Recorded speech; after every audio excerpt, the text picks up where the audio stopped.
नमस्कार साथियों, स्वागत है आप सभी का ग्लोबल इंडिया यूट्यूब चैनल पे। बच्चों, हम लोग एक मॉडल पेपर का पूरा सीरीज कर रहे हैं, जिसमें ये हमारा दूसरा लेक्चर है। मॉडल सेट 2 है। इससे पहले हमने मॉडल सेट 1 कर रखा है। ठीक है, हमने बस इसमें वही क्वेश्चन सेलेक्ट किया है जो आपके थ्योरी में आते हैं। आप लोग जानते हैं कि आप लोगों का जो एग्जाम होता है फर्स्ट सेमेस्टर और सेकंड सेमेस्टर दोनों को मिला के, तो पेपर 1 पेपर 2 दो पार्ट में आपका एग्जाम होता है। जिसमें पेपर 1 जो है, पेपर 1 में आपको टोटल 50 क्वेश्चन मिलते हैं और पेपर 2 में 25 क्वेश्चन मिलते हैं। पेपर 1 में जो 50 क्वेश्चन मिलते हैं, उसमें से 38 क्वेश्चन आपके थ्योरी के रहते हैं, और वही थ्योरी वाला क्वेश्चन का मॉडल पेपर हमने सेट किया है और उसी को हम लोग कर भी रहे हैं। ठीक है, तो यह है हमारा मॉडल सेट 2, मॉडल पेपर 2 है। और आज हम लोग देखेंगे आज का अपना मॉडल पेपर का पहला क्वेश्चन क्या है और कैसे कैसे क्वेश्चन आपके बन सकते हैं। ठीक है, तो देखिए ये है आज का पहला क्वेश्चन कि इस सुरक्षा चिन्ह का नाम क्या है। इस सुरक्षा चिन्ह का नाम बता दीजिए। मॉडल पेपर 1 यदि कोई देखा होगा तो उसको पता होगा कि ये कौन सा चिन्ह है, क्योंकि वहां पे मैं सारे चिन्ह को, सारे संकेत को एक जगह लेके आपको दिखा दिया था और आपको ये भी बता दिया था कि कौन सा किस साइज में या किस आकार में रहता है। ये भी चीज मैं आपको बता दिया था। ठीक है, जो आपका ये जो चिन्ह दिया हुआ है, ये चिन्ह कौन सा चिन्ह है भाई? ये कौन सा चिन्ह है? ये चिन्ह कौन सा है, कौन बताएगा भाई? आपके चिन्ह कुछ इसी तरीके का होता है ना। एक आपका रेक्टेंगुलर में होता है, रेक्टेंगुलर में होता है, रेक्टेंगुलर या फिर स्क्वायर। रेक्टेंगुलर या फिर स्क्वायर में कौन होता है? वो होता है आपका इंफॉर्मेशन वाला, है ना, इंफॉर्मेशन साइन। इंफॉर्मेशन साइन हमेशा कैसे होता है? या तो इस रेक्टेंगुलर में होगा, रेक्टेंगुलर, या फिर स्क्वायर में होगा। इतनी बात क्लियर हो गई। अच्छा, ये जो आपका ट्रायंगुलर टाइप का रहता है, ये ट्रायंगुलर किसके लिए रहता है भाई? ये ट्रायंगुलर रहता है आपका एक तरह से ये कहिए कि निषेध के लिए। ट्रायंगुलर किसके रहता है? निषेध के लिए। ठीक है, और जो आपका प्रोविजन है, प्रोविजन वाला किस में रहता है? प्रोविजन वाला ऐसा एक सर्किल खींचा रहता है, कुछ इस तरीके का, कुछ इस तरीके का सर्किल खींच के, और इसके बाद इसमें ऐसे क्रॉस लगाया रहता है ना, क्रॉस लगाया रहता है। इसका बैकग्राउंड व्हाइट रहता है और इसमें जो भी हम लोग को चिन्ह बनाना रहता है वो चिन्ह ब्लैक कलर से बनाते हैं। इतनी बात तो क्लियर होगी। ये किसके लिए है? ये है आपका प्रोविजन के लिए, प्रोहिबिशन।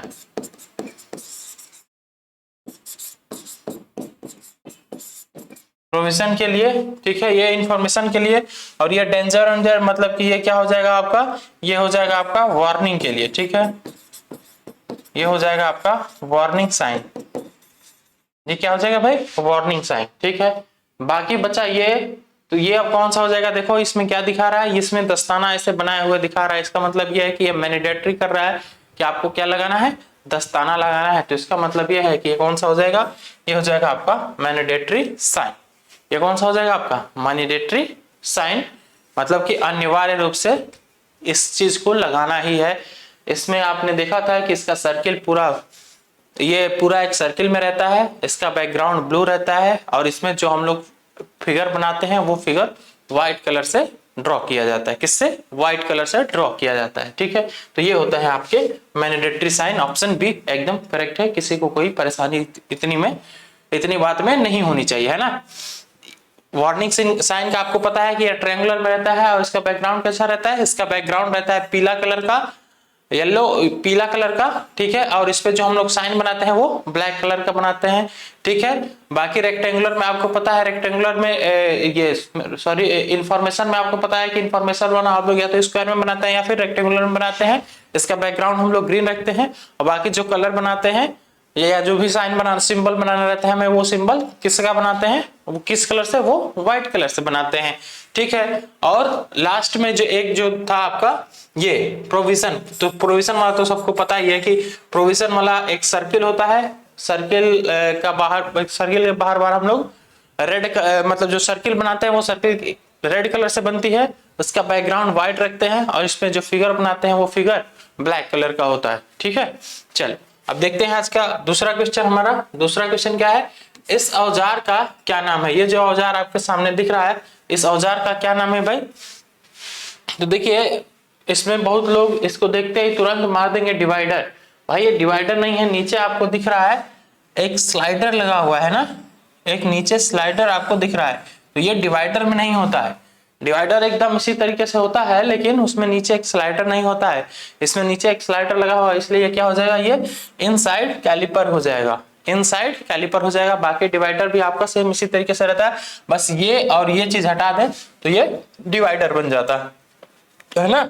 चलो अब देखते हैं अगला क्वेश्चन हमारा, इस भूमिगत केबल में एक्स से इंगित भाग का नाम बताना है। ये जो एक्स से इंगित किया गया है इसका नाम बताना है। तो देखो इसको याद करने का बस एक ट्रिक याद रखिए आप लोग, कोर जो आपका केबल है, केबल में टोटल कितनी लेयर होती है इसको याद करने का एक ट्रिक है, उस ट्रिक को मैं यहाँ पे लिख दे रहा हूं। देखो याद करने का ट्रिक है सिम्बस, CIMBAS।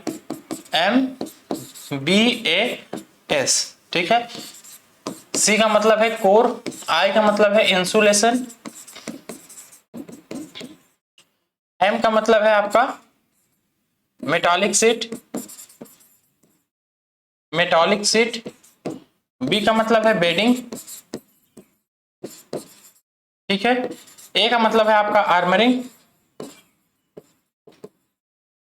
और एस का मतलब है सर्विंग, एस का मतलब है सर्विंग। ठीक है, ये आपके टोटल 6 लेयर होती है केबल में। और यहाँ पे देखिए सबसे पहले या सबसे आप स्टार्टिंग करें तो लेयर, पहली लेयर कौन सी होती है, पहली होती है आपकी कोर की।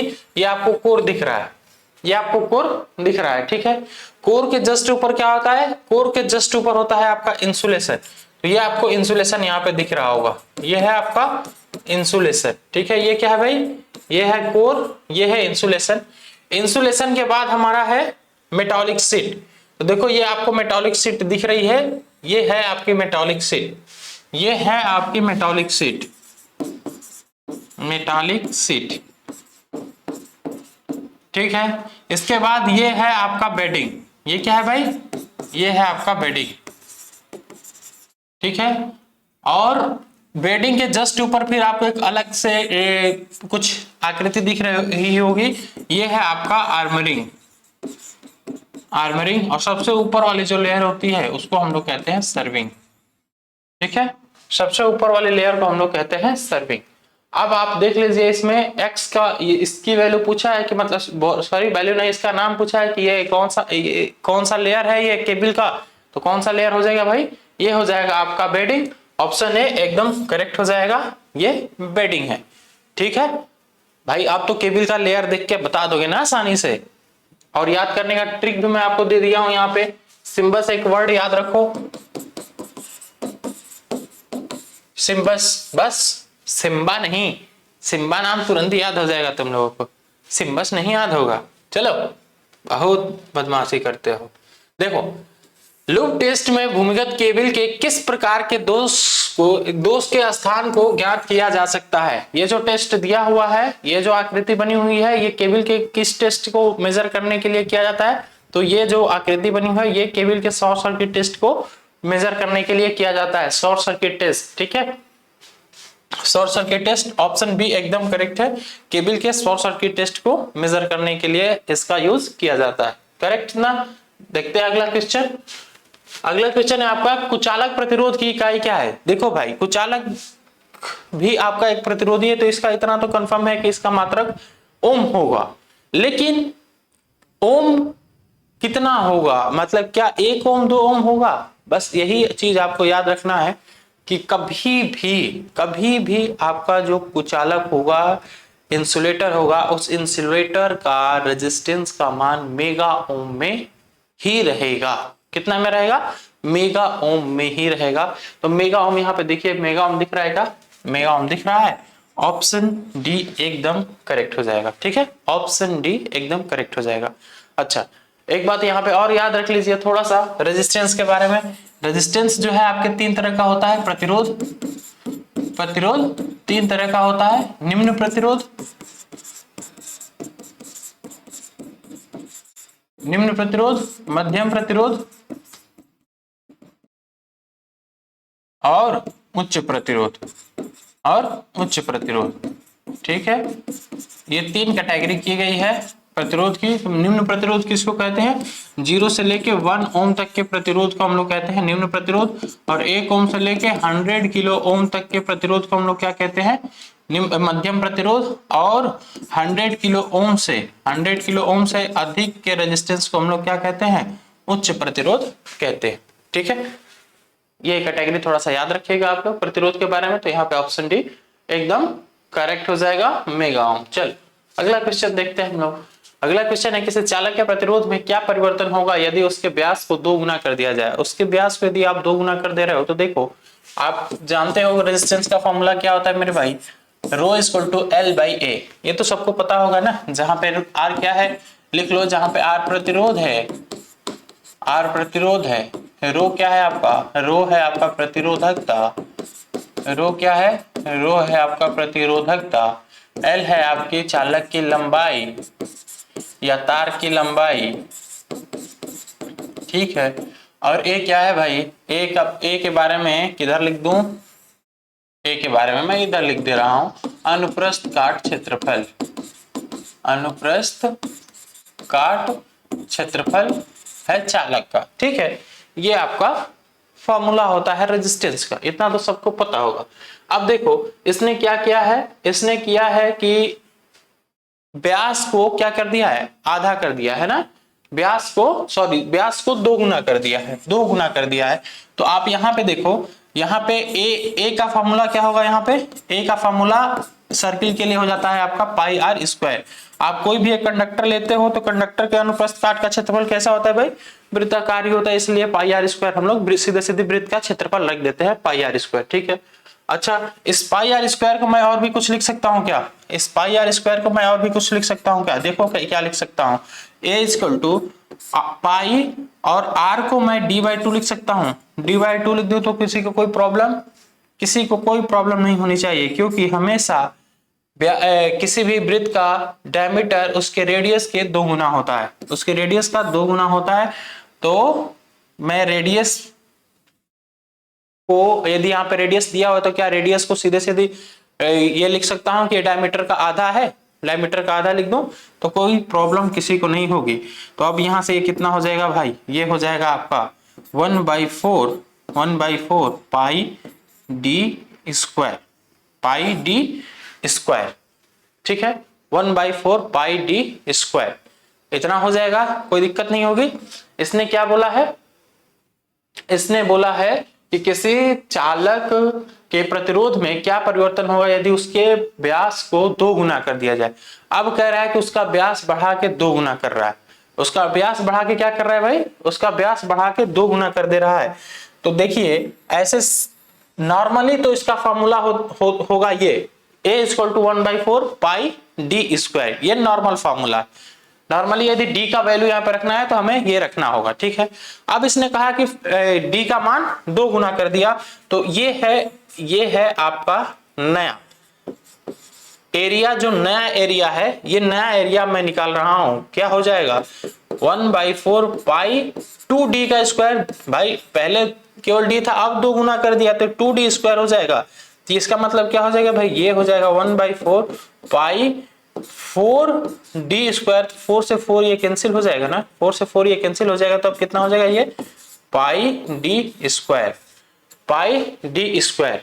अब देखिए, अब यहाँ पे बहुत ज्यादा कॉम्प्लिकेटेड हो गया थोड़ा सा। कुछ लोग कहेंगे कि सर अब तो ये एकदम बराबर आ गया, इसका मतलब ये है कि कोई परिवर्तन नहीं होगा। तुरंत ये वैल्यू देख के सब बोलेंगे कि सर कोई परिवर्तन नहीं होगा। लेकिन मेरे भाई थोड़ा सा इस बात को देखो, मैं अभी आपको बताया हूं कि ये है इसका ओरिजिनल फॉर्मूला, ये है इसका ओरिजिनल फार्मूला। ठीक है, ये ओरिजिनल फार्मूला है। अब इसने कलाकारी किया कि खींच के 2 गुना कर दिया है, तो अब नया कितना बन रहा है? नया बन रहा है आपका पाई डी स्क्वायर। मतलब ये कितना गुना बढ़ गया? ये बढ़ गया आपका 4 गुना। कैसे 4 गुना बढ़ा? क्योंकि यहाँ पे भाई 1/4 है ना, बटा में 4 है, तो इसका मतलब ये है कि इसका 1/4 भाग। अब इस 4 को इसने खत्म कर दिया, ये वाला जो 4 आया, ये 4 इसको खत्म कर दिया, तो अब इसका वैल्यू कितना बढ़ गया, 4 गुना बढ़ गया ना। अब ये वैल्यू यदि 4 गुना बढ़ा है तो इस बढ़ी हुई 4 गुना के वैल्यू को जब आप यहाँ पे पुट करोगे, तो आप ये देख रहे हो कि R directly proportional to L है इस फार्मूले से, और R inversely proportional to A है, R inversely proportional to area है। तो एरिया यदि आप 4 गुना बढ़ा दोगे, तो रेजिस्टेंस क्या 4 गुना घट नहीं जाएगा, घट जाएगा ना। क्यों? क्योंकि ये डिनोमिनेटर में है, डिनोमिनेटर की वैल्यू यदि 4 गुना बढ़ाओगे, भाई यहां से वैल्यू डिनोमिनेटर की हम लोग वैल्यू बढ़ाते हैं तो यहाँ पे वैल्यू घटती है ना। सीधी सी बात है कि ये वैल्यू, इसकी रेजिस्टेंस की वैल्यू 4 गुना घट जाएगी। ऑप्शन आपको कहीं दिख रहा है, बी, डिक्रीज टू 4 टाइम्स। कोई प्रॉब्लम किसी को है तो बता दे, थोड़ा सा समझ लो आप लोग, थोड़ा सा मैं आपको टाइम दे रहा हूं समझने के लिए, समझ लो फिर मैं आगे बढ़ता हूं। तो चले आप आगे बढ़े, समझ लिए होंगे आप लोग। चलो अब देखते हैं अगला क्वेश्चन। अगला क्वेश्चन है, किस पदार्थ में ऋणात्मक तापमान गुणांक का गुण होता है? इसमें से कौन सा ऐसा पदार्थ है जिसमें ऋणात्मक ताप गुणांक मतलब निगेटिव टेम्परेचर कोफिशिएंट होता है, ये आपको बताना है। तो देखिए, हमेशा एक बात को याद रखना आप लोग कि निगेटिव टेम्परेचर कोफिशिएंट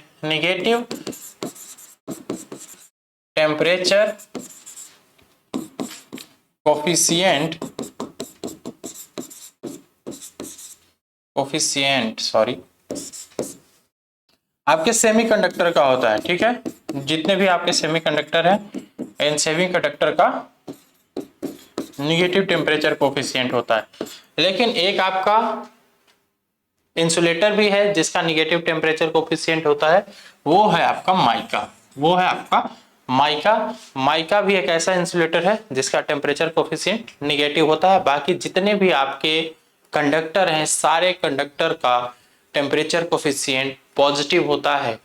पॉजिटिव और निगेटिव कहने का मतलब ये है कि यदि किसी चालक का तापमान बढ़ाया जाए, किसी कंडक्टर का यदि टेम्परेचर हम लोग बढ़ा रहे हैं तो उसमें प्रतिरोध का मान बढ़ता जाता है, ठीक है। और यदि किसी अर्धचालक का तापमान बढ़ाया जाता है तो वहां पे प्रतिरोध का मान घटता जाता है। प्रतिरोध का, जैसे टेम्परेचर हम बढ़ा रहे हैं तो रेजिस्टेंस की वैल्यू घट रही है, इस वजह से उसको बोल दिया गया है निगेटिव टेम्परेचर कोफिशिएंट। और जो हमारा कंडक्टर है, कंडक्टर में हम लोग टेम्परेचर को इंक्रीज कर रहे हैं तो रेजिस्टेंस भी इंक्रीज करता जाता है, इसी वजह से इसको कहते हैं हम लोग पॉजिटिव टेम्परेचर कोफिशिएंट। बात क्लियर हो गई होगी। एक है आपका इंसुलेटर, जिसको इंसुलेटर जो है माइका का टेम्परेचर कोफिशिएंट निगेटिव होता है, ठीक है। चलिए अब आगे बढ़े, अगला क्वेश्चन देखते हैं हम लोग कि सर्किट ब्रेकर में आर्क समान सुरक्षा के लिए किस प्रकार के प्रतिरोध का उपयोग किया जाता है? जो हमारा सर्किट ब्रेकर है, सर्किट ब्रेकर आप लोग जानते हो, सर्किट ब्रेकर किस लिए परिपथ में लगाया जाता है, ये सबको पता होगा कि कहीं पे शॉर्ट सर्किट की कंडीशन या फिर ओवरलोड की कंडीशन आती है, इसलिए हम लोग सर्किट ब्रेकर लगाते हैं परिपथ को ब्रेक करने के लिए, ठीक है। मेन पर्पज इसका होता है कि परिपथ को ब्रेक किया जाए, यदि हमें जरूरत पड़े तो लाइन के सप्लाई को कट किया जाए, इसके लिए हम लोग सर्किट ब्रेकर लगाते हैं। अब सर्किट ब्रेकर में अग्निशमन करने के लिए हम लोग क्या लगाते हैं? अग्निशमन करने के लिए इसमें हम लोग वेरिस्टर लगाते हैं, ठीक है। क्या लगाते हैं? वेरिस्टर लगाते हैं, ठीक है। चलो अब देखते हैं अगला क्वेश्चन। अगला क्वेश्चन है आपका, रंगपुट विधि के द्वारा प्रतिरोध का मान बताना है। Calculate the value of resistance bye colour coding method. Colour coding method के द्वारा इस रेजिस्टेंस की वैल्यू आपको बतानी है। तो उम्मीद है कि ये क्वेश्चन आप लोग कर ले जाएंगे, लेकिन जिसको कलर कोडिंग याद होगा वो वही कर पाएगा, है ना। अब कलर कोडिंग याद करने का ट्रिक देख लो। कलर कोडिंग याद करने का ट्रिक है B Roy, great Britain, very good wife, ठीक है। अब इस बी का क्या मतलब है? इसका मतलब है ब्लैक, इसका मतलब है आपका ब्लू, सॉरी ब्राउन, इसका मतलब है ब्राउन, ठीक है। इसका मतलब है रेड, इसका है ऑरेंज, ये है आपका येलो, ये है आपका ग्रीन, ठीक है, ये है आपका ब्लू, ये है आपका वायलेट, ये है ग्रे, और ये है आपका वाइट, ये है आपका वाइट। ठीक, अब देखो आप कौन कौन सा इसमें दिया हुआ है, जो जो दिया हुआ है। हाँ, अब इसकी वैल्यू क्या क्या होगी, वैल्यू भी लिख लो। इसकी वैल्यू होती है 0, इसकी 1, इसकी 2, इसकी 3, इसकी 4, इसका 5, 6, 7, 8, सॉरी, ये 7, ये 8 और ये 9, इनका कलर कोडिंग कुछ इस तरीके से होता है। ठीक है, याद करने का ट्रिक है BB Roy, great Britain, very good wife. कितनी बात क्लियर हो गई, याद करने का ट्रिक भी आपको पता चल गया, इनका कलर कोडिंग भी पता चल गया। अब देखिए इसका कलर कोड हम लोग निकालते कैसे। ये यहाँ पे लिखा हुआ है रेड, ये क्या लिखा हुआ है भाई, रेड लिखा हुआ है, और ये लिखा हुआ है ग्रीन। हो सकता है आप लोगों को क्लियरली नहीं दिख रहा होगा, कोई बात नहीं। और ये है आपका ऑरेंज, ये है आपका ऑरेंज, ठीक है। और ये ऊपर दिया हुआ है गोल्ड, ऊपर लिखा हुआ है गोल्ड। ठीक, चल अब देखते हैं हम लोग कलर कोडिंग करते हैं। तो जो कलर सबसे पहले दिया रहता है, जो कलर सबसे पहले दिया रहता है, मतलब शुरू के 2 कोड जो होते हैं वो हमारे सीधे सीधे वैल्यू होते हैं कलर के। ठीक है, इन दोनों को सीधे सीधी जैसे एक संख्या लिखी जाती है वैसे ही हम लोग लिख देते हैं। जैसे कि रेड है तो रेड के लिए वैल्यू कितनी है भाई, 2, तो यहाँ पे 2 लिख दो। ठीक है, इसके बाद ग्रीन है, ग्रीन के लिए वैल्यू कितनी है मेरे भाई, 5 है, तो यहाँ पे 5 लिख दो। यहाँ तक किसी को कोई परेशानी है तो बताए, यहाँ तक किसी को कोई परेशानी नहीं होनी चाहिए। भाई इसने रेड दिया, हमने यहाँ से देखा कलर कोड 2 लिख दिया।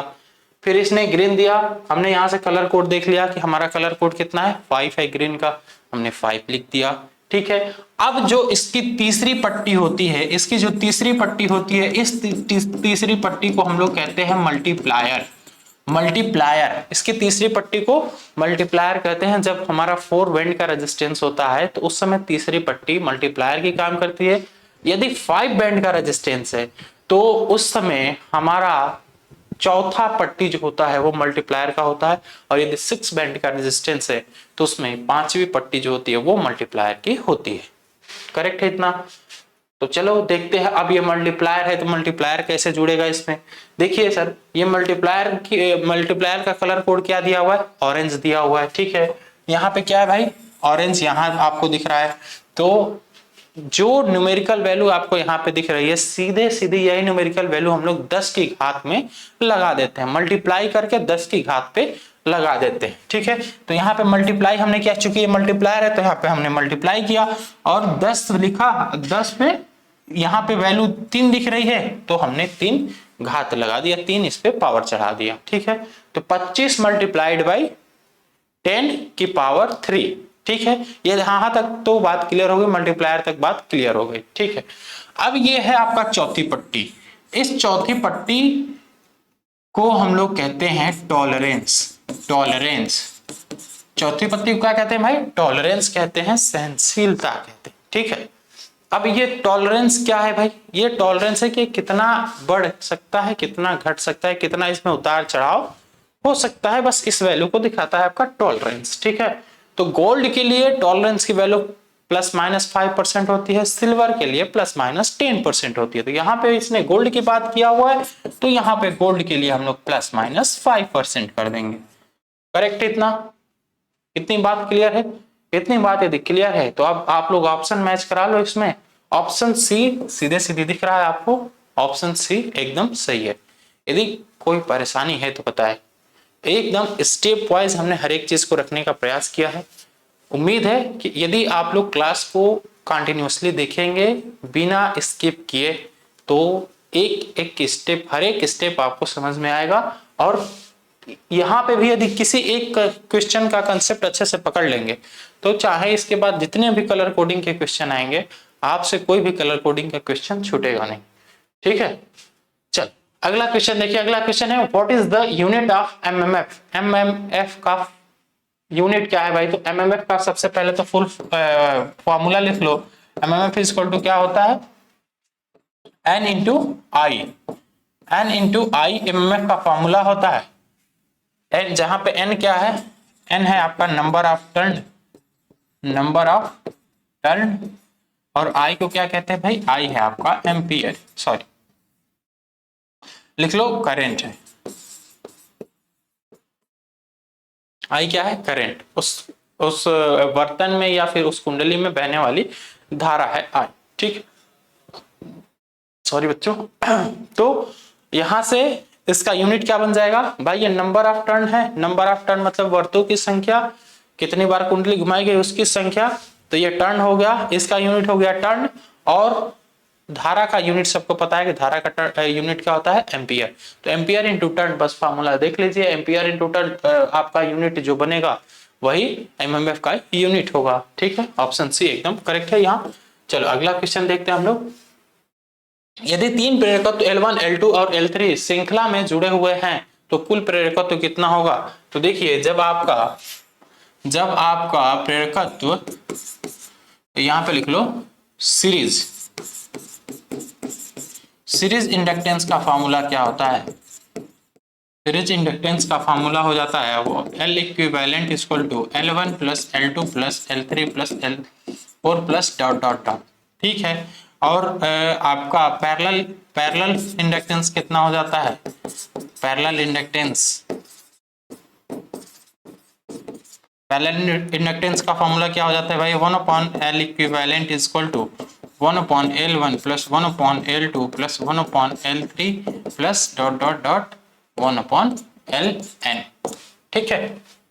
तो ये है आपका सीरीज के लिए और ये है आपका पैरेलल के लिए। इसने सीरीज की बात की है, क्वेश्चन में सीरीज की बात किया है ना, क्या इसके बारे में पूछा है, what is the inductance connected in series, series की बात किया है, सीरीज की बात किया है, तो ऑप्शन बी एकदम करेक्ट हो जाएगा। एल टोटल या L equivalent equal to L1 plus L2 plus L3, ठीक। चलो देखते हैं अगला क्वेश्चन। देखो भाई ये है आपका बीएच कर्व। बीएच कर्व में आपसे पूछा है कि ये एक्स किसको रिप्रेजेंट कर रहा है। तो देखिए बीएच कर्व में आप लोग ये जानते हो कि ये हमारा एच होता है, एच मतलब कि मैग्नेटिक इंटेंसिटी, ठीक है, मैग्नेटिक इंटेंसिटी होता है। और ये है आपका बी, बी मतलब कि मैग्नेटिक डेंसिटी, मैग्नेटिक डेंसिटी है ये, इंटेंसिटी और डेंसिटी दोनों में अंतर है। ये है बी और ये है एच, इसलिए इसको बीएच कर्व भी कहा जाता है। बीएच कर्व किस चीज को रिप्रेजेंट करता है, इसी से हमें शैथिल्य लूप, ये जो लूप बना हुआ है, ये जो आकृति बनी हुई है, इस पूरी आकृति को हम लोग क्या कहते हैं, इस पूरी आकृति को हम लोग शैथिल्य लूप कहते हैं, ठीक है। हिस्टैरिसीस आकृति या शैथिल्य लूप कहते हैं इस पूरी आकृति के, जो चिड़िया के आकार का बना हुआ है ना, इसको हम लोग शैथिल्य लूप कहते हैं। लिख लो इसको शैथिल्य लूप कहते हैं। हो सकता है कुछ लोगों को, आप लोगों में से नहीं पता होगा, इसको कहते हैं हम लोग शैथिल्य लूप। तो देखो भाई इसमें बस दो चीज आपको याद रखनी है, यहां से लेकर इस पॉइंट से लेकर, ये पॉइंट हमारा ओरिजिन है ओ, इस पॉइंट से लेकर और इस पॉइंट तक, इस पॉइंट से लेकर और इस पॉइंट के बीच जो वैल्यू है, इस पॉइंट पे मान लो कि ये पॉइंट आपका डी है और ये पॉइंट है आपका बी, ठीक है। तो ये ओ से डी तक के वैल्यू को हम लोग कहते हैं अवशिष्ट चुंबकन। क्या कहते हैं मेरे भाई, अवशिष्ट चुंबकन। और ये जो है हमारा ओ से लेके बी तक, इस ओ से लेके बी तक के पॉइंट को क्या कहते हैं हम लोग, इसको कहते हैं कोएर्सिविटी, ठीक है, इसको कहते हैं कोएर्सिविटी। ऑप्शन ए एकदम करेक्ट है। कोएर्सिविटी का क्या मतलब है, अब इसको हिंदी में थोड़ा सा समझ लो कि क्या इसका मतलब है। देखो इसका कहना यह है कि कोई यदि एक आपका मटेरियल है, उस मटेरियल को हम लोग मैग्नेटिक फील्ड में लेके जाते हैं, तो मैग्नेटिक फील्ड में जितना देर तक हो रहता है तब तक तो ठीक है। मैग्नेटिक फील्ड आप जैसे खत्म करते हो तो उसमें से पूरा का पूरा मैग्नेटिक फील्ड खत्म नहीं होता, उस मटेरियल से पूरा का पूरा मैग्नेटिक फील्ड खत्म नहीं होता, पूरा मैग्नेटिज्म का गुण उसका खत्म नहीं होता। उसको खत्म करने के लिए हम लोग को क्या करना पड़ता है, उसको डीमैग्नेटाइज करना पड़ता है। क्या करना पड़ता है, डीमैग्नेटाइज। डिमैग्नेटाइज का मतलब ये है कि आप उसको फिर रिवर्स डायरेक्शन में, उल्टा डायरेक्शन में मैग्नेटाइज करिए, तब जाके उसके अंदर का पूरा चुंबकत्व खत्म होता है। ठीक है, तो यही चीज होता है आपका कोएर्सिविटी। ठीक है, तो ये देखो इधर ये मैग्नेटाइज कर रहा है, इधर जो आकृति बनी हुई, इसका मतलब ये है कि जो भी हमारा मटेरियल है वो मैग्नेटिक फील्ड में जाने के बाद मैग्नेटाइज्ड हो रहा है। और ये जो ग्राफ इस वाई वाली लाइन से इधर आया है लेफ्ट साइड में, वो ग्राफ किसको रिप्रेजेंट कर रहा है? ये ग्राफ किसको रिप्रेजेंट कर रहा है? ये रिप्रेजेंट कर रहा है कोएर्सिविटी को। ठीक है, इसका मतलब क्या है कि इधर हम लोग निगेटिव डायरेक्शन में मटेरियल को मैग्नेटाइज कर रहे हैं। क्यों? उसके चुंबकत्व के गुण को खत्म करने के लिए। ठीक है, ऑप्शन ए एकदम करेक्ट हो जाएगा यहाँ पे। अगला क्वेश्चन देखिए, अगला क्वेश्चन है कि चुंबकीय क्षेत्र में रखी गई आसपास की धातु पर क्या प्रभाव पड़ता है? यदि हम लोग कहीं पे चुंबकीय क्षेत्र में जाते हैं तो आसपास की जो भी वस्तु होती है उस पर क्या प्रभाव पड़ता है? उस पर प्रभाव सबसे बढ़िया इसको समझने का एक बेस्ट एग्जांपल आपके पास ये है कि मान लो कि कोई एक हैवी लाइन जा रही है आपके घर के आसपास, टावर वाली लाइन जा रही है जिसपे 440 किलो वोल्ट, ठीक है, सॉरी 440 नहीं, हाँ चलो 220 किलो वोल्ट या 440 किलो वोल्ट जो भी मानना है मान लो, जा रही है लाइट। अब वहां पे होता क्या है, कभी देखना, अभी कुछ दिन पहले एक वीडियो भी वायरल हुई थी, उसमें काफी ज्यादा कुछ लोग मिथ्या भी उसमें थी उस वीडियो में। कि हुआ क्या था, कोई पर्सन था और वो ऊपर छत पे चढ़ा हुआ था, किसी कंपनी के ऊपर छत पे चढ़ा हुआ था। वो कंपनी कुछ इस तरीके का उसका छत था, उस कंपनी का छत कुछ इस तरीके का था, और यहीं पे इसी पॉइंट के जस्ट बगल से ऐसे लाइन जा रही थी। तो वो आदमी पता नहीं कैसे यहां तक पहले मरने के विचार से गया हो, चाहे जिस विचार से भी गया हो, वो यहां तक पहुंचा था। तो यहीं पे अभी वो रुका हुआ था, अभी इस तार को टच नहीं किया था वो, फिर भी वो अपने आप में नहीं था, मतलब कि वो ऑटोमेटिकली आकर्षित हो रहा था लाइन की तरफ, और उसका पैर एकदम हवा में दिख रहा था। ये वीडियो यूट्यूब पे भी पड़ी हुई है, हर जगह पड़ी हुई है, कभी आप लोग देख सकते हैं। तो वो अचानक से, मतलब उसका पैर अपने आप उठ रहा था, पैर अपने आप उठ के इधर की तरफ आकर्षित हो रहा था। वो क्यों हो रहा था? वो कुल मिला के एक बेस्ट एग्जांपल है आपको ये समझने का कि वो मैग्नेटिक फील्ड के प्रभाव में, इफेक्ट में आ जा रहा था। वहां से हो क्या रहा था कि देखिए, जो हाई टेंशन लाइन होती है, काफी हाई टेंशन लाइन जो होती है ना, उसके वायर के आसपास में एक मैग्नेटिक फील्ड बन जाता है। उसके वायर के आसपास में जो एयर है, एयर भी मैग्नेटाइज्ड हो जाती है, उस एयर में भी मैग्नेटिक फील्ड मौजूद रहता है। और आसपास की एयर में यदि कोई जाता है तो वो आकर्षित होने लगता है उधर की तरफ, एडी करंट की वजह से। ठीक है, किसकी वजह से? एडी करंट की वजह से। तो यहाँ पे क्वेश्चन भी आपसे पूछा है कि चुंबकीय क्षेत्र में रखी गई आसपास की धातु पर क्या प्रभाव पड़ता है?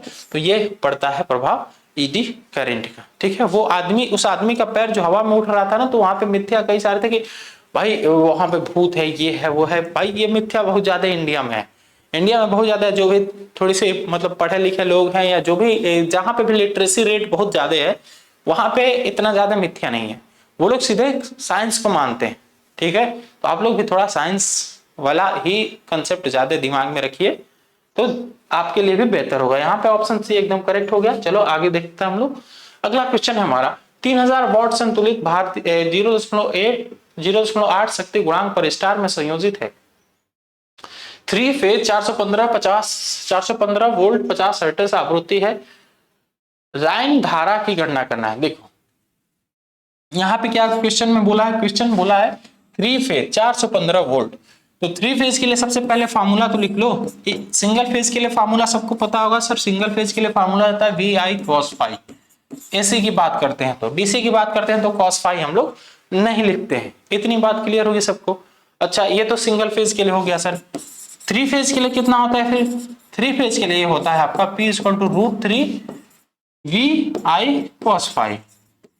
VI cos फाई ये होता है आपके 3 फेज का पावर। ठीक है, 3 फेज का पावर आपको दे रखा है 3000 वॉट। आपको वोल्टेज की वैल्यू दे रखी है, आपको cos फाई की वैल्यू दे रखी है, केवल करंट की वैल्यू निकालनी है। तो क्या करंट की वैल्यू आप लोग नहीं निकाल सकते? यहां से मैं करंट की वैल्यू निकालना चाहूं, करंट I इक्वल टू क्या हो जाएगा मेरे भाई? I इक्वल टू हो जाएगा P upon √3 cos phi into V. यहां तक किसी को कोई प्रॉब्लम है तो बताए, यहां तक किसी को कोई दिक्कत नहीं होनी चाहिए। बेसिक में अलजेब्रा का बेसिक्स लगाया हूं, यहां तक किसी को कोई प्रॉब्लम नहीं होनी चाहिए, ठीक है। अब चलो मैं सीधे सीधे वैल्यू को पुट कर दे रहा हूं। यदि मैं वैल्यू को पुट करूंगा तो ये हो जाएगा आपका 3000, ये हो जाएगा आपका 3000 डिवाइड बाई आपका √3 का वैल्यू कितना होता है भाई? 1.37 होता है, 1.732 होता है, इतना मैं रख दिया। cos फाई की वैल्यू 0.8 दे रखा है, मैंने 0.8 रख दिया। और आपके v का वैल्यू कितना दे रखा है भाई? 415 वोल्ट, तो मैं 415 वोल्ट रख दिया। इन सबको यदि आप काटोगे तो इन सबको काटने के बाद आपको वैल्यू मिल जाएगी 5.21 समथिंग आएगी, 5.21 एम्पियर समथिंग आएगी। 5.2 आपको ऑप्शन बी में दिख रहा है, ऑप्शन बी एकदम करेक्ट हो जाएगा। इसको समझने में किसी को कोई प्रॉब्लम है क्या? बोलो, प्रॉब्लम किसी को है क्या? कोई प्रॉब्लम नहीं होना चाहिए भाई। 3 फेज के लिए हमने ये फार्मूला लगा दिया, फार्मूला √3 VI cos फाई लगा दिया, ठीक है। ये स्टार की बात कर रहा है, स्टार की बात कर रहा है तो स्टार कनेक्शन में आप लोग जानते हो कि स्टार कनेक्शन में लाइन करंट और फेज करंट दोनों एक दूसरे के इक्वल होती है। और लाइन वोल्टेज और फेज वोल्टेज में थोड़ा सा अंतर होता है। लाइन वोल्टेज जो है √3 गुना होता है आपके फेज वोल्टेज का, ठीक। इसी वजह से √3 का फैक्टर आ जा रहा है यहाँ पे। और यहाँ पे हमने बेसिक लगा दिया अलजेब्रा का बेसिक लगा के आई को केवल यहीं पे रखा, बाकी सबको पक्षांतर करके इधर लेके आया, तो ये सारे के सारे इधर मल्टीप्लाई में थे, इधर डिवाइड में हो गए, ठीक है। बाकी मैंने वैल्यू को पुट किया, जो भी वैल्यू हमारे पास थी, और हमने आंसर निकाल लिया, ठीक है। ऑप्शन बी एकदम करेक्ट हो गया। चलो अगला क्वेश्चन देखते हैं। अगला क्वेश्चन है calculate the value admittance Y of the RLC parallel circuit connected across 240 volt 50 hertz AC supply and 8 ampere current is passed through it।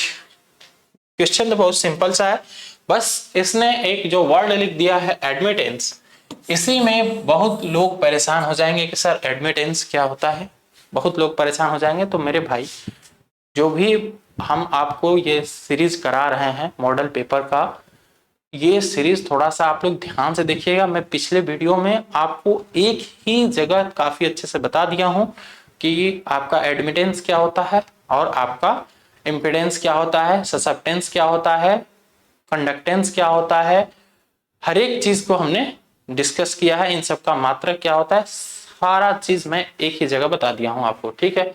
अब मैं यहाँ पे केवल आपको एडमिटेंस बताऊंगा। एडमिटेंस इक्वल टू होता है आपका I अपॉन V,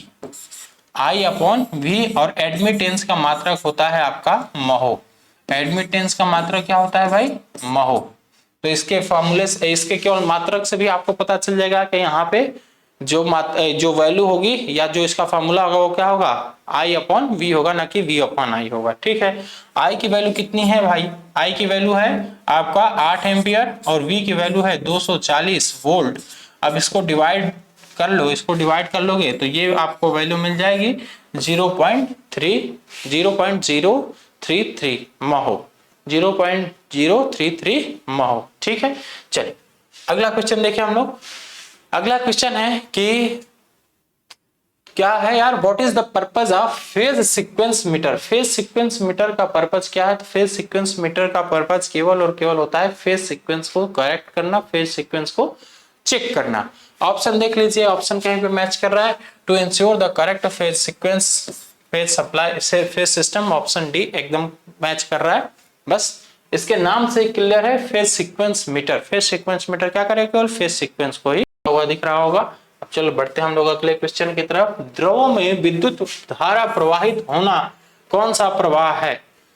जो आपका लिक्विड है, लिक्विड में यदि करंट फ्लो हो रही है तो वो किस प्रभाव के कारण होती है?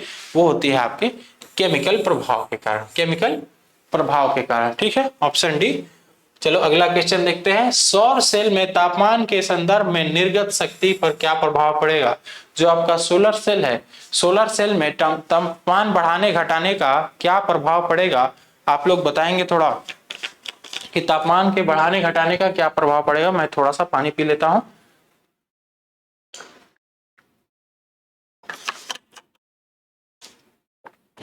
देखिए सोलर सेल जो है, सोलर सेल में तापमान का यह प्रभाव पड़ता है, यदि आप टेम्परेचर बढ़ाओगे तो सोलर सेल का आउटपुट भी बढ़ेगा, और यदि तापमान यदि आप घटाओगे तो सोलर सेल का आउटपुट भी घट जाएगा। ठीक है, तो ऐसा ऑप्शन देख लीजिए, ऑप्शन कहीं पे मैच कर रहा है क्या? ऑप्शन डी मैच कर रहा है, decrease with decrease in temperature. Temperature को घटाएंगे तो सोलर सेल का आउटपुट भी घटेगा। ऑप्शन डी एकदम करेक्ट है।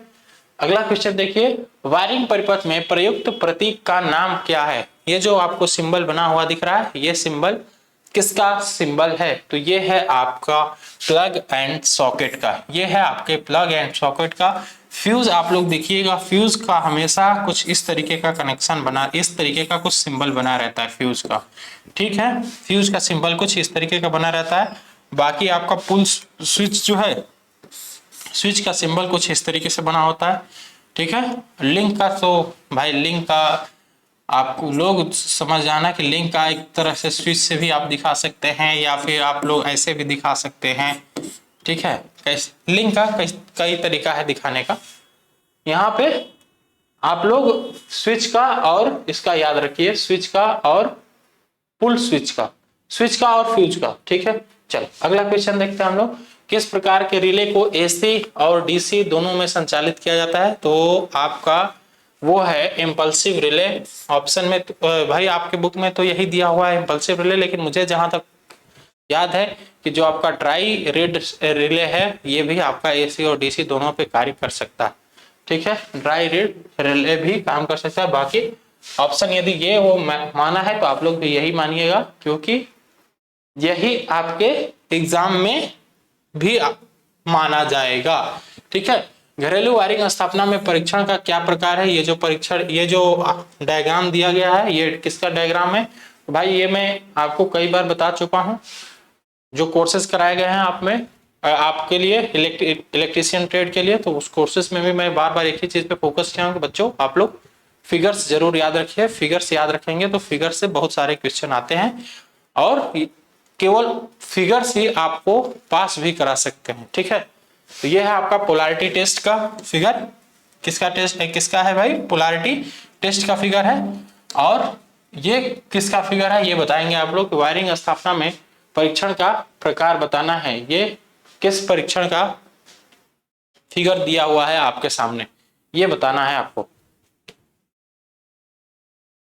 ये जो फिगर आपको दिया हुआ है, यह अर्थ और चालकों के मध्य कुचालक प्रतिरोध को जांच करने के लिए इसका यूज किया जाता है। ठीक है, इस फिगर का यूज कहां पे किया जाता है? कुचालक का प्रतिरोध ज्ञात करने के लिए किया जाता है। किसके किसके बीच? चालक और अर्थ के बीच। इंसुलेशन टेस्टिंग के लिए इसका यूज किया जाता है। ठीक है, चल अगला क्वेश्चन देखते हैं हम लोग। अर्थ प्रतिरोध परीक्षक में धारा उत्क्रम का कार्य क्या है? एक मिनट, ये कुछ गलत लिख दिया है Hindi. What is the function of current reverse in earth resistance tester? Earth resistance tester में करंट रिवर्सर का क्या काम है? करंट रिवर्सर जो है उसका क्या काम है? तो करंट रिवर्सर का काम ये होता है कि वो डीसी को एसी में परिवर्तित करता है। क्या करता है भाई? डीसी को एसी में परिवर्तित करता है। ऐसा ऑप्शन कहीं पे आपको दिख रहा है? चेंज डीसी सप्लाई, हाँ ऑप्शन से दिख रहा है। बस ये याद रखिए कि करंट रिवर्सर जो होता है उसका काम होता है डीसी को एसी में परिवर्तित करना। ठीक है, चल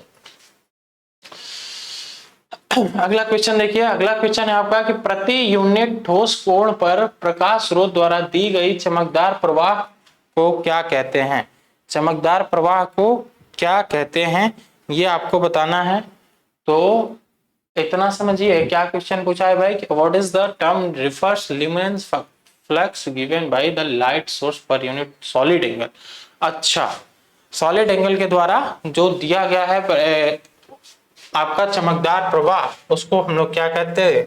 तो उसको हम लोग कहते हैं ल्यूमिनेस इंटेंसिटी ऑप्शन डी। ठीक है, यहाँ पे आप लोगों को पता होगा कि यहाँ पे फॉर्मूला क्या बन जाता है, यहाँ पे फॉर्मूला बन जाता है ओमेगा अपॉन ए। ओमेगा अपॉन ए ये क्या होता है भाई, ये तो होता है आपका ल्यूमिनेस इंटेंसिटी, ये तो होता है ना ल्यूमिनेस इंटेंसिटी। तो ये हो जाएगा आपका, एक मिनट रुको, हाँ इंटू डी रहता है यार, यहाँ पे शायद डी रहता है। हाँ थोड़ा सा ये फॉर्मूला देख लेना भाई आप लोग, थोड़ा सा ये फॉर्मूला देख लेना। बाकी यहाँ पे जो ल्यूमेन है, ल्यूमेन का मात्रक क्या हो जाता है, सॉरी ल्यूमेन किसका मात्रक है आपका, ल्यूमेन मात्रक है आपके ल्यूमिनस फ्लक्स का, ल्यूमिनस फ्लक्स का। ठीक है, और इल्यूमिनेशन, इल्यूमिनेशन तो भाई मान लीजिए इल्यूमिनेशन का आपका मात्रक क्या हो जाएगा, ल्यूमेन पर मीटर हो जाएगा या फिर लक्स हो जाएगा इसका मात्रक। ठीक है, इसका मात्रक लक्स हो जाएगा। और इसका थोड़ा सा देख लेना आप लोग कि ओमेगा अपॉन ए है या ओमेगा डी अपॉन ए है, थोड़ा सा ये आप लोग जरूर देख लेना। ठीक है, चल आगे बढ़ते हैं हम लोग। आगे है what is the main advantage of wild coil lamp. जो आपका मरकरी वेपर लैंप आपने पढ़ा था, जो मरकरी वेपर लैंप दो तरह का होता है आपका, एक high pressure mercury vapour lamp और एक low pressure mercury vapour lamp. ठीक है, सेम उसी तरीके से आपका coiled coil lamp. Coiled coil lamp का क्या मतलब होता है, क्वाइल्ड क्वाइल लैंप का मतलब होता है, या फिर इसका यूज वहां पे किया जाता है जहां हम लोग हाई या फिर ये कहिए कि उच्च प्रकाश की जरूरत होती है, हाई लाइट की, हाई इंटेंसिटी वाली लाइट की हमें जरूरत होती है, वहां पे हम लोग क्वाइल्ड क्वाइल लैंप का यूज करते हैं। तो higher light output, option B एकदम करेक्ट हो जाएगा। ठीक है, चल अगला देखते हैं हम लोग। स्प्रिंग नियंत्रण के साथ प्रदान किए गए उपकरण का उपयोग करने की क्या स्थिति है। यदि कोई उपकरण स्प्रिंग नियंत्रण के साथ दिया गया है तो उसे स्थित करने का क्या कंडीशन है, यह आपको बताना है। क्या उसे ऊर्ध्वाधर में किया जाता है, क्या उसे किसी भी स्थिति में कर सकते हैं, या केवल ऊर्ध्वाधर में करते हैं, या फिर आप उसको इंक्लाइंड थोड़ा सा झुका के करते हैं, या फिर हॉरिजेंटल पोजीशन में करते हैं। किस पोजीशन में करते हैं ये आपको बताना है। तो आपको तो ये बता दिया गया था कि कभी भी स्प्रिंग नियंत्रण वाला जो भी आपका इंस्ट्रूमेंट है, उस इंस्ट्रूमेंट का उपयोग हम लोग वर्टिकली करते हैं। कैसे करते हैं भाई, वर्टिकली करते हैं। ऑप्शन बी, ऑप्शन बी एकदम करेक्ट हो जाएगा। वो हमेशा वर्टिकली ही रखा जाता है, इंक्लाइंड या फिर हॉरिजेंटल में नहीं रखा जाता है। क्यों, ग्रेविटी उसका एक तरह से ये कहिए कि उसके कंट्रोल के लिए ही, ठीक है, उसमें कंट्रोलिंग टार्क के लिए ही ये ऐसा किया जाता है कि उसको वर्टिकली हम लोग रखते हैं। ठीक है, यहां तक किसी को कोई दिक्कत नहीं होनी चाहिए। स्प्रिंग नियंत्रण के साथ, अच्छा यहाँ पे कंट्रोल, एक मिनट रुक जाओ भाई, यहाँ पे कंट्रोल के रूप में स्प्रिंग दे दिया है। यदि कंट्रोल के रूप में स्प्रिंग दे दिया तो आप उसको किसी भी स्थिति में रख सकते हो। आप उसको चाहे वर्टिकली रखो या फिर आप उसको हॉरिजेंटली रखो, आप किसी भी स्थिति में रख सकते हो। ठीक है, यदि ये चीज, ये जो कंट्रोलिंग जो टॉर्क दिया, ये controlling torque gravity torque method होता तो उस समय उसको वर्टिकली रखना आपके लिए कंपलसरी हो जाता। यहाँ पे इसने स्प्रिंग कंट्रोल दे दिया है, स्प्रिंग कंट्रोल की बात किया है, कंट्रोलिंग टॉर्क में स्प्रिंग कंट्रोल की बात किया है, तो इसका मतलब है कि आप किसी पोजीशन में रखोगे तो बात आपकी बन जाएगी। आप चाहे इसको वर्टिकल पोजीशन में रखो या फिर हॉरिजेंटल पोजीशन में रखो, दोनों पर ये आपका स्प्रिंग कंट्रोल काम करेगा। क्योंकि जो स्प्रिंग कंट्रोल होता है वो स्प्रिंग कंट्रोल में स्थितिज ऊर्जा स्टोर हो जाती है और वो किसी भी पोजीशन में काम करती है। ठीक है, ऑप्शन ए एकदम करेक्ट हो जाएगा। थोड़ा सा करेक्ट कर लीजिएगा इस ऑप्शन को, मैं थोड़ा इस बात को नहीं ध्यान दिया स्प्रिंग कंट्रोल को। ठीक है, चल आगे देखते हैं हम लोग। ऊर्जा मीटर में क्रीपिंग एरर क्या होती है, आपको ये बताना है। क्रीपिंग एरर को कैसे नियंत्रित किया जा सकता है, तो भाई देखिए क्रीपिंग एरर एल्युमिनियम डिस्क में होती है। जो हमारी एल्युमिनियम डिस्क होती है वो एल्युमिनियम डिस्क में ही क्रीपिंग एरर होती है। तो ये क्रीपिंग एरर जो है, इसको कम करने के लिए हम लोग क्या करते हैं, डायगोनली होल कर देते हैं आपके डिस्क पे डायगोनली होल कर देते हैं। और क्रीपिंग एरर होता क्या है? क्रीपिंग एरर कुल मिला के एक तरह से आप ऐसा कह सकते हैं कि नो लोड पे भी, मतलब आपका कोई भी लोड नहीं कनेक्टेड रहता है तो भी एनर्जी मीटर के द्वारा कुछ ना कुछ यूनिट बिजली खर्च होती रहती है, तो उसी को कहते हैं हम लोग क्या? उसी को कहते हैं क्रीपिंग एरर। मतलब कि एल्युमिनियम डिस्क थोड़ा घूमती ही रहती है, तो वही होता है आपका क्रीपिंग एरर। तो यहाँ पे ऑप्शन कौन सा सही हो जाएगा? डिस्क पर दो छेद ड्रिल व्यास के विपरीत कर दिया जाता है। डायगोनली कहने का मतलब यही है कि व्यास मतलब एक दूसरे के विपरीत, ये नहीं कि या एक यहाँ पे और एक यहाँ पे कर दिया जाए। डायगोनल मतलब भाई पता है ना, विकर्ण, विकर्ण रूप से। और विकर्ण कैसे जाता है? हमेशा बीच से एक दूसरे के कोने को मिलाता है ना। चलो अगला क्वेश्चन देखिए कि चुंबकीय क्षेत्र के प्रभाव के कारण मापने की कौन सी त्रुटि हो सकती है? तो भाई ये तो आपका एनवायरमेंटल एरर है। एनवायरमेंटल एरर मैं आपको बता चुका हूँ। इन्वायरमेंटल एरर क्या होता है? तो इन्वायरमेंटल एरर को आप लोग इन्फ्लुएंस एरर भी कहते हैं, तो इन्फ्लुएंस एरर यहाँ पे हो जाएगा, ऑप्शन सी एकदम करेक्ट हो जाएगा। चलो अगला क्वेश्चन देखते हैं हम लोग कि विद्युत केतली में सोल प्लेट का उद्देश्य क्या है? सोल प्लेट जो सबसे नीचे वाली प्लेट होती है, जो आपका सबसे नीचे वाली प्लेट होती है, नीचे वाली प्लेट को कैसे बनाते हैं यार? कुछ इस तरीके की प्लेट होती है ना, हाँ कुछ इस तरीके की आपकी सबसे नीचे वाली प्लेट होती है विद्युत केतली की। अरे नहीं नहीं नहीं नहीं, ये विद्युत केतली की बात किया है ना, प्रेस की बात नहीं किया है, विद्युत केतली की बात किया है। विद्युत केतली की प्लेट नीचे कुछ ऐसे होती है। तो सबसे नीचे वाली प्लेट का क्या मतलब होता है भाई? सबसे नीचे वाली प्लेट ही तो संपर्क मतलब कि एक तरह से कहिए कि करंट देने का काम करती है ना। जो सबसे नीचे वाली प्लेट होती है उसी प्लेट के बारे में पूछा है ना, सोल प्लेट। सोल प्लेट के बारे में पूछा है ये। तो सोल प्लेट किसका काम करता है भाई बताओ?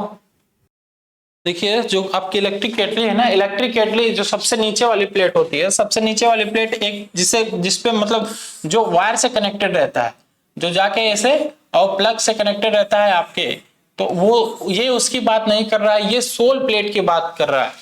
ये सोल प्लेट की बात कर रहा है। तो सोल प्लेट क्या करता है भाई? सोल प्लेट सारे अवयव को कनेक्ट करके रखता है, बस यही काम होता है सोल प्लेट का। यहाँ पे ऑप्शन मैच कराइए, ऑप्शन कौन सा है? Option keep the element in close contact, सारे एलिमेंट्स को क्लोज कॉन्टैक्ट में रखने का काम करता है आपका सोल प्लेट। ठीक है, ऑप्शन डी एकदम करेक्ट हो जाएगा। चल अगला क्वेश्चन देखते हैं, ट्रांसफार्मर से अधिकतम दक्षता प्राप्त करने के लिए क्या शर्त होती है? ट्रांसफार्मर जो है, ट्रांसफार्मर में यदि अधिकतम दक्षता आपको प्राप्त करनी है तो उस समय आपकी शर्त क्या होनी चाहिए? उस समय शर्त होती है आपकी copper loss equal to iron loss, है ना। कॉपर लॉस यदि आयरन लॉस के बराबर हो जा रहा है तो वो कंडीशन होती है आपके ट्रांसफार्मर के मैक्सिमम इफिशियंसी की। ठीक है, हमें इतना बताओ कि कॉपर लॉस ट्रांसफार्मर में अधिक होता है या आयरन लॉस अधिक होता है? किसकी वैल्यू अधिक होती है, ट्रांसफार्मर लॉस की, सॉरी आयरन लॉस की या कॉपर लॉस की? हमेशा याद रखना कि कॉपर लॉस की वैल्यू आयरन लॉस से अधिक होती है। यही वैल्यू यदि कम हो जाए, ये आयरन लॉस के बराबर हो जाए, तो वही हम लोग मानते हैं कि ये जो हमारे ट्रांसफार्मर है, ट्रांसफार्मर अपने मैक्सिमम एफिशिएंसी पे काम कर रहा है। ठीक है, तो यहाँ पे ऑप्शन कौन सा दिख रहा है आपको भाई? ऑप्शन आपको सी दिख रहा हुआ है कि copper loss equal to iron loss. ठीक है, चल पावर ट्रांसफार्मर में भाग का नाम बताना है। ये जो आपको एक आकृति बना के दिया हुआ है, ये किसकी आकृति है? तो ये तो सीधे सीधे वोल्टेज रिले की आकृति है। इसमें किसी को कोई परेशानी नहीं होनी चाहिए। ये क्वेश्चन मतलब ये इतना बड़ा फिगर देख के सबको पता चल जाएगा कि हाँ सर ये वोल्टेज रिले का फिगर। ठीक है, देखो यहाँ पे नीचे एक तरंग भी लगा हुआ है ना, और यहाँ पे एक अलार्म सर्किट लगी हुई है। तो ये देखते ही आपको पता चल जाएगा। कुल मिला के आप लोग इतना याद रखिए कि जो हमारा वोल्टेज रिले है, वोल्टेज रिले में दो तरंग लगे होते हैं, एक यहाँ पे लगा होता है और एक आपका ऊपर लगा होता है। ठीक है, चलो अगला क्वेश्चन देखते हैं हम लोग कि पावर ट्रांसफार्मर पर लगे हुए ब्रेदर में नमी को कैसे नियंत्रित किया जाता है? नमी को कैसे नियंत्रित किया जाता है? तो नमी को नियंत्रित करने के लिए हम लोग क्या करते हैं? नमी को नियंत्रित करने के लिए हम लोग सिलिका जेल लगाते हैं ब्रेदर पे। ब्रेदर पे क्या लगाते हैं? सिलिका जेल लगाते हैं। ये सबको पता होगा कि नमी को सोखने के लिए सिलिका जेल लगाते हैं। वो जो सिलिका जेल है, सिलिका जेल के बारे में आपके बुक में थोड़ा सा गलत दिया हुआ है, इस चीज को करेक्ट कर लीजिएगा। देखिए सिलिका जेल ऐसे मार्केट में उपलब्ध रहता है आपके व्हाइट कलर में। ठीक है, मार्केट में उपलब्ध रहता है व्हाइट कलर में, लेकिन सिलिका जेल जो ट्रांसफार्मर में लगाया जाता है वो सिलिका जेल ब्लू कलर का होता है, ठीक है। और जब वो एकदम नमी को अच्छे तरीके से सोख लेता है तो वो पिंक कलर का हो जाता है। किस कलर का हो जाता है मेरे भाई? पिंक कलर का हो जाता है, ठीक है। अब पिंक कलर का हो गया तो इसका मतलब ये है कि वो अब खराब हो चुका है, उसको निकालना पड़ेगा। उसको कैसे सही किया जा सकता है? उसको सही करने का भी एक तरीका ये है कि आप उसको 200 डिग्री सेल्सियस तक गर्म कर दीजिए। गर्म कर देंगे तो फिर से वो आपका प्योर फॉर्म में आ जाता है, फिर से वो ब्लू कलर में हो जाएगा और फिर आप उसका यूज भी कर सकते हैं।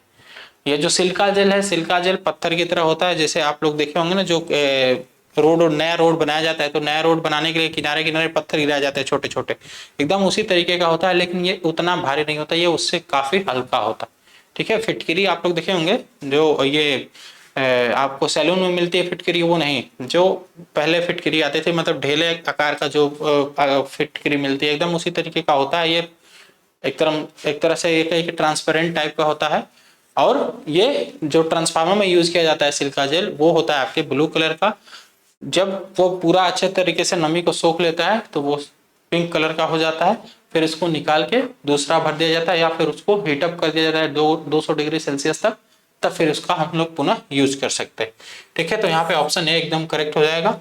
अगला क्वेश्चन हम लोग देखते हैं। अगला क्वेश्चन है कि पावर ट्रांसफार्मर में विस्फोट वेंट प्रदान करने का क्या उद्देश्य है? क्या पूछा है यार? What is the purpose of providing explanation went in power transformer? इसका क्या उपयोग है या क्यों इसको यूज किया जाता है, इसका उद्देश्य क्या है, ये आपको बताना है। तो बताइए इसका उद्देश्य क्या है? ये कौन बताएगा कि इसका उद्देश्य क्या है? कौन बता सकता है इसको? इसका उद्देश्य ये है, जो आपका एयर रिलीजिंग है, एयर रिलीजिंग तो ऊपर लगा होता है, ठीक है। उष्मा छोड़ने के लिए उसमें कुछ लगा नहीं होता है। मॉइस्चर रिलीज करने के लिए भी नहीं लगा होता है, ठीक है। ऑप्शन सी एकदम करेक्ट हो जाएगा। दबाव छोड़ना, प्रेशर को रिलीज करने के लिए हम लोग क्या लगाते हैं? एक्सप्लोनेशन विस्फोट वेंट। विस्फोट वेंट हम लोग प्रेशर को रिलीज करने के लिए लगाते हैं, ठीक है। बाकी एक नीचे जो लगा रहता है ट्रांसफार्मर के बॉडी के, मान लो कि ये आपके ट्रांसफार्मर की बॉडी हो गई और नीचे एक जो आपका यहाँ पे वॉल्व लगा होता है, इस वॉल्व को हम लोग सेफ्टी वॉल्व भी कहते हैं। इस सेफ्टी वॉल्व नहीं, सॉरी, इसका यूज हम लोग करते हैं इसमें से ऑयल को कम करने के लिए। मान लो टंकी में कुछ तेल ज्यादा भर गया तो उस तेल को कम करने के लिए हम लोग इसका यूज करते हैं। इसको सेफ्टी वॉल्व भी कहते ही हैं हम लोग। और एक आपका यहाँ से प्रेशर रिलीज करने के लिए वॉल्व लगा होता है, वो कंजर्वेटर और टंकी से जुड़े हुए पाइप के बीच में लगा होता है वो, ठीक है। तो यहाँ पे ऑप्शन सी एकदम करेक्ट हो गया। चलो अगला क्वेश्चन देखते हैं हम लोग। अगला क्वेश्चन है कि which cooling method is used in pole mounted distribution transformer? Pole mounted distribution transformer में कौन सा कूलिंग मेथड यूज किया जाता है? बस ये आपको बताना है कि पोल माउंटेन डिस्ट्रीब्यूशन ट्रांसफार्मर में कौन सा मेथड यूज किया जाता है, ठीक है। कूलिंग का कौन सा मेथड यूज किया जाता है, बताइए। तो यहाँ पे एयर नेचुरल तो बहुत छोटे छोटे ट्रांसफार्मर, जो हमारे एकदम छोटे छोटे ट्रांसफार्मर होते हैं, एक तरह से कि जो इलेक्ट्रॉनिक्स ट्रांसफार्मर है वहां पे हम लोग एयर नेचुरल की विधि यूज करते हैं, कूलिंग की विधि। Oil natural air blast method नहीं, ये थोड़ा सा हाई रेटिंग के लिए हो जाता है। ऑयल फोर्स्ड ये तो और हाई रेटिंग के लिए हो जाता है। ऑयल नेचुरल और एयर नेचुरल, ऑयल नेचुरल और एयर नेचुरल विधि का यूज किया जाता है। एयर नेचुरल कैसे हो जाएगा डिस्ट्रीब्यूशन की बात में, डिस्ट्रीब्यूशन में तो भाई आप लोग देखे होंगे कि जो ट्रांसफार्मर है, ट्रांसफार्मर की चौड़ी चौड़ी पत्तियां ट्रांसफार्मर की बॉडी से बाहर निकली होती है, तो वहां से वो कैसे तेल ठंडा हो रहा है? वो नेचुरली ठंडा हो रहा है। और जो उसके अंदर का ऑयल है, ऑयल भी ठंडा हो रहा है नेचुरली, ठीक है। तो oil naturally and air naturally, option D एकदम करेक्ट हो जाएगा यहाँ से, ठीक है। चल अगला क्वेश्चन देखिए कि यह प्रतीक किसका है? तो भाई ये प्रतीक तो सबको देख के पता चल जाएगा कि ये किसका है भाई। ये आपके सीलिंग फैन का है, ये आपके सीलिंग फैन का है, ठीक है। और इसी पे यदि ऐसे घेरा लगा दें तो ये किसके लिए हो जाता है? ये हो जाता है आपके एग्जॉस्ट फैन के लिए, ठीक है, एग्जॉस्ट फैन के लिए, ठीक है। और बल्ब का पूछे तो बल्ब का आप सबको पता होगा, बल्ब का ऐसे एक क्रॉस लगा देते हैं तो वो हो जाता है आपका बल्ब, ठीक है। बाकी बजर का, अलार्म का, सबका थोड़ा जो जो मैं चिन्ह आपको इंपॉर्टेंट चिन्ह कोर्स में करवाया हूं, बस उतना फिगर आप लोग जरूर याद रखना। आपके बुक में तो बहुत सारे फिगर दिए हुए हैं, लेकिन मैं बहुत ज्यादा नहीं कराया, मैं मुश्किल से 20 या 25 कराया हूं, बस उतना आपको याद रख लेना, ठीक है। ये फिगर किसके लिए है? ये है आपका सीलिंग फैन के लिए, ऑप्शन बी एकदम करेक्ट है। चलो अगला क्वेश्चन देखते हैं हम लोग। बैटरी में वोल्टेज की चार्जिंग स्थिति की जांच करने के लिए किस उपकरण का उपयोग किया जाता है? बैटरी में वोल्टेज की चार्जिंग स्थिति की जांच करने के लिए किस उपकरण का उपयोग किया जाता है? ठीक है, तो आपका जो वोल्ट मीटर है, वो वोल्ट मीटर क्या करेगा? वो तो वोल्टेज को मेजर करेगा, ठीक है। और मल्टीमीटर क्या करेगा? मल्टीमीटर क्या करता है भाई? मल्टीमीटर आपका यूज किया जाता है या तो वोल्टेज को मेजर करने के लिए, करंट को मेजर करने के लिए, रेजिस्टेंस को भी मेजर करता है आपका मल्टीमीटर, ठीक है। और जो हाई रेट डिस्चार्ज टेस्टर है, इसका यूज क्या होता है? हाई रेट डिस्चार्ज टेस्टर का यूज हम लोग इसलिए करते हैं कि बैटरी यदि कुछ ज्यादा चार्ज हो जाती है तो उसको तुरंत डिस्चार्ज किया जाता है। मुश्किल से इसको 10 सेकंड के लिए ही लगाते हैं, 10 सेकंड से अधिक देर के लिए इसको नहीं लगाना चाहिए, ठीक है। इसको कभी भी 10 सेकंड से अधिक देर के लिए नहीं लगाया जाता है। तो यहाँ पे ऑप्शन कौन सा सही होता हुआ दिख रहा होगा आपको दिख रहा होगा हाइड्रोमीटर। क्या दिख रहा है भाई? हाइड्रोमीटर, ऑप्शन सी एकदम करेक्ट हो जाएगा, हाइड्रोमीटर, ठीक है। चलो अगला क्वेश्चन देखिए। अगला क्वेश्चन है कि चमकदार दक्षता की इकाई क्या है? ल्यूमिनस एफिशिएंसी की इकाई क्या है? ल्यूमिनस एफिशिएंसी की इकाई बताना है तो ल्यूमिनस एफिशिएंसी की इकाई क्या होती है भाई? ल्यूमेन पर वॉट, ल्यूमेन पर वॉट, ठीक है। ल्यूमेन किसका है? ये आपका ल्यूमेन पर मीटर स्क्वायर किसका है? इल्यूमिनेशन का है। ये है आपके इल्यूमिनेशन का, ठीक है। ल्यूमेन किसका है? ल्यूमिनस फ्लक्स का है, ल्यूमिनस फ्लक्स का। और लक्स किसका है भाई? लक्स भी आपका इल्यूमिनेशन का ही है। यहाँ पे आपसे पूछा है ल्यूमिनस एफिशिएंसी की, तो ल्यूमिनस एफिशिएंसी क्या होता है? ल्यूमेन पर वॉट। ऑप्शन डी एकदम करेक्ट हो जाएगा, ठीक है। ऑप्शन डी एकदम करेक्ट हो जाएगा। उम्मीद है ये सेशन आपको अच्छा लगा होगा। यदि अच्छा लग रहा है सेशन तो थोड़ा सा आप लोग इसका रिस्पॉन्स भी देते रहिए कि कैसा आपको ये सेशन लग रहा है, ठीक है। चलिए।